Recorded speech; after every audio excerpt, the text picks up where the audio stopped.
Wouldn't it be nice to be able to grow your creative business without constantly looking for new clients?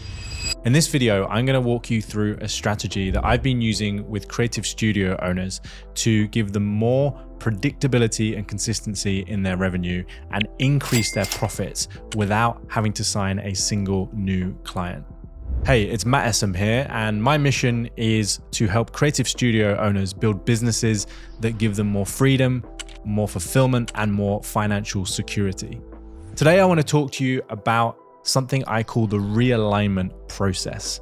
Now, if you're good at what you do, you probably have clients that come back to you consistently. The problem often for most people is that those projects are a little bit unpredictable and a little bit inconsistent.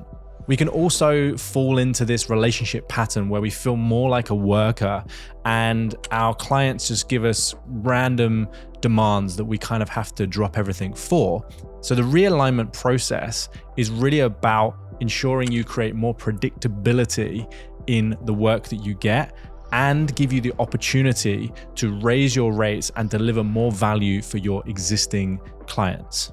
So I'm not going to be sharing any fancy slides or anything like that today. I've just created a really simple document that you can use to implement this strategy in your business. And I'm going to talk about how you frame it to your existing clients and exactly what you need to say on that call to uncover some of these opportunities. So let me talk you through this process in a little bit more detail. The first step is how we actually position this to our clients. Now, in an ideal world, this is positioned really at the beginning of the relationship. So this is something that you build into the relationship early on, and it's something that clients know that happens either monthly or quarterly, some kind of cadence where they know this process happens. But if you don't do this, because this is the first time you're hearing about the realignment process, then the way I would pitch it is like I've written down here. And by the way, you can grab a copy of this document by clicking the link below. There is no email gate or anything. You can just grab this in a ClickUp template. So the way that I frame this is I talk about the importance of delivering projects to a high standard and really in line with expectations. And so we're introducing this kind of feedback and realignment process. And so what I've said here is that periodically we're going to have these short calls with stakeholders, basically to get their perspective on the current progress and make sure that everybody is aligned with these project goals. And then I've just suggested that there are some times below where they can book this. And so this is something that you can do with every single one of your clients, whether you are halfway through a project or whether you finished a project and you're just kind of getting that ad hoc work, or maybe even you've done some work for a client, but they haven't given you some work in a while. And so obviously you would change the wording on here slightly, but basically the idea is that you're consistently being the person that is seen as a problem solver, somebody who's helping them move towards their goals, not just as a service provider, somebody who makes animation or creates graphics for people. So you can change the phrasing on the document here, but the structure and the principles should stay the same. So your number one objective to start with is to get your clients onto a call. And so you're going to book this call with them. It's going to be somewhere between 45 and 60 minutes, ideally, so you can have a good bit of time to kind of dig down into the challenges and the goals and their satisfaction with your work.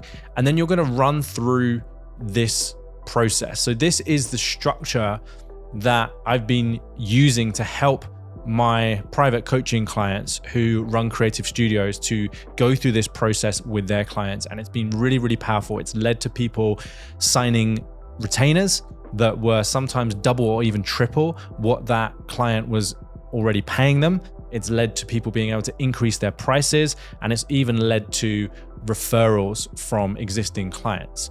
So the first thing that we want to do really in any conversation is have a pre-frame. And so a pre-frame is simply telling people what's going to happen on that call. And I learned this early on in some sales training that I went through, and I've been mentored by some very successful entrepreneurs, some of whom have appeared on this channel, and they are incredibly good at communicating ideas and understanding how people's psychology works. And so one of the first things that I learned was the importance of a pre-frame, because whoever pre-frames the conversation is usually the person that is able to lead that conversation. They're usually the person that's kind of in charge of that conversation.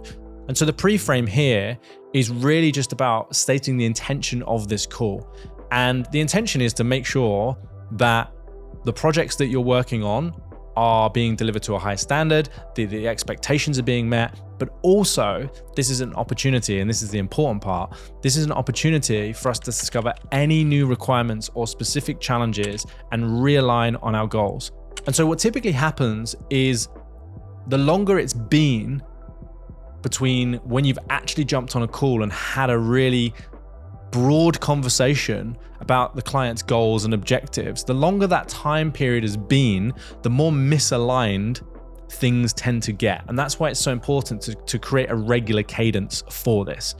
So what I'm trying to do here is I'm trying to put the client at ease, but I'm also trying to structure the conversation so that we don't get too distracted or too off topic, and we can really get down to the things that are going to deliver value and ensure that we are aligned. So that's basically what the pre-frame is about. Then the first part, we are going to look at the goals and objectives of that client. Now, we want to try our hardest to stay fairly broad before we get narrow. The mistake I see a lot of people making, and the mistake that I used to make when I was running my creative studio, was I always used to talk about the web design, which was the thing that we were selling at the time.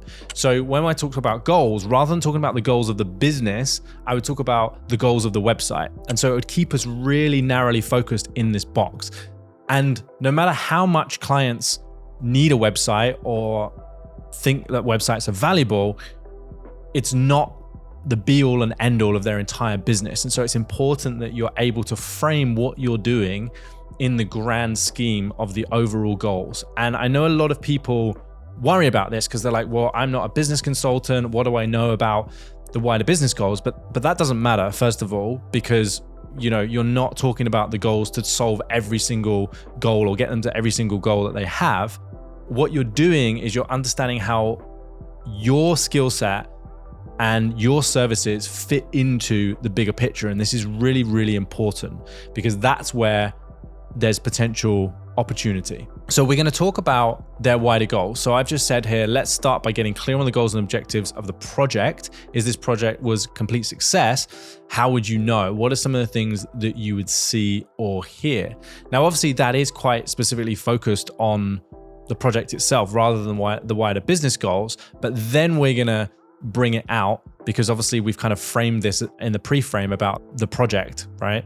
So if we framed it about the project and went straight into wider goals, that would be a little bit strange. So we're going to do it this way around, which is we're going to talk about the project because that's what they're expecting. And then we're going to say, how does this project relate to the wider goals of the business or the department? And that really gives us an opportunity to broaden this out and start talking about some of those wider goals. And again, these are just questions that are suggestions that I've found really help open up a conversation and really help to uncover potential opportunities that could give you more consistent work and also position yourself as a creative problem solver. So are there any other goals that I should be aware of? Or you could say, are there any other goals that you feel are relevant for me to know or for me to understand? And then at the end of the section, what we're going to do here is just a thing that I learned when I was studying NLP, which is basically this idea of repeating back to somebody what they've just said. And something happens in our brain when we do that, which makes us feel like we've been understood. Now, you don't have to repeat the whole thing, everything they said back, because that would take a long time. So what you can do is you can summarize what they said, but it's really important that you summarize it in their words. So try and use their language and their words as much as possible because that makes them feel like they're seen and understood. And I'd highly encourage that as you are going through this process, you are taking notes because then you can reference back what they've said to you in their exact language and their exact words. So once we've got the goals out of the way, we're then going to look at how satisfied they are with the current progress. Now, obviously, if you haven't done a project in a while, you can relate this to previous work that you've done. So how satisfied were you with the previous projects that we did on a scale of 1 to 10? Do you feel like those projects helped you move closer to these goals that we've just talked about? Is there anything you could think of that could be improved about the way that that project was delivered, right? You could also talk a little bit more here about their current satisfaction with a process. So one of my clients actually used this on a previous client they had who was working with a new supplier, and they asked them the question about their current level of satisfaction with their new supplier, and it revealed a lot of holes, a lot of dissatisfaction that they had. And just by sparking that conversation, the client actually admitted that they were trying to do things more cost effectively, but actually it had kind of backfired on them, and now they were left in a worse situation. And my client ended up actually getting the work because their client remembered how good they were at the thing that they do. And so this is really about extracting opportunities that live in your existing network. And it's not about trying to sell things to people. It's about positioning yourself as a creative problem solver, somebody who cares genuinely about your client. And if no work even comes out of this, I would even encourage you just to give free advice, give your recommendations, the things you think they should be doing or could be doing. Make some recommendations, make some introductions. Because if you can position yourself as that person who's always there, that cares about your client, that wants them to reach their goals and objectives, and is able to solve problems, then you will become a vital, indispensable part of that person's business. And if they don't give you work directly, they will talk positively about you to their network. And this structure is really important, because if you just go into those conversations being like, hey, do you have any work? Or do you need any more design doing? Or do you need any more animation? It doesn't feel like you're problem solving. It doesn't feel like you're a creative partner. It just feels like you're there trying to get work from them. So it's very much a take relationship, and you want it to feel like a give relationship. So a bit of a segue, bit of a tangent, but that's the kind of satisfaction part and how it relates to previous clients, even if you haven't worked with them before. And then the final part is the opportunity.